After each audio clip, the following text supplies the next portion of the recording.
जंगल जमी रे चाष करुले वन विभाग विरोध करने जाई आक्रमणर शिकार। जंगल जमी रे चाष करने को विरोध कर फरेस्टर और गार्ड आक्रमणर अभियोग।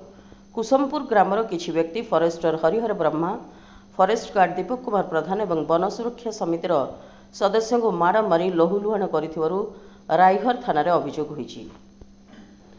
सूचना अनुसार नवरंगपुर जिला रायघर ब्लॉक नाकिडसिमुड़ा ग्रामर वन सुरक्षा समिति पक्षरु लखनपुरी हाथीगाँ संरक्षित जंगल भितर वन विभाग तरफ प्लांटेशन करने गात खोला होता, किंतु गतकाली कुसुमपुर आदिवासी ग्रामर किछि व्यक्ति यह विरोध करी सही जगार चाष करथिले। विरोध करने जाई आक्रोशर शिकार हेले कुंदेई फरेस्टर और फरेस्ट गार्ड। लहुलुहाण अवस्था वन सुरक्षा समितिर सदस्य माने समस्त उद्धार कर रायघर गोष्ठी स्वास्थ्य केन्द्र में भर्ती कराइथिले।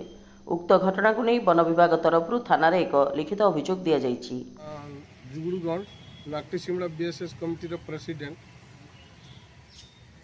आज आमर बीएसएस कमिटी तापर फॉरेस्ट डिपार्ट वाला मन रिजर्व जगार नाकिडसिमुड़ा बीट रे गछ लगाई गात कड़ी कुसुमपुर लोक किछि लोक ना प्राय किछि लोक दुर्बत परिटा माने सिटी जाइकरी से गात कड़ी सिटी चाष करुले सिटी जाइतिले फॉरेस्ट गार्ड फॉरेस्ट डिपार्टमेंट बहुत गुड़ाए जाइतिले आमर बीएसएस कमिटी सदस्य मन भी जाइतिले मेंबर मन से मन को दुर्बत परि टांगिया कोड़की बाड़ी धरिकी बहुत हाणा कटा करिसंती।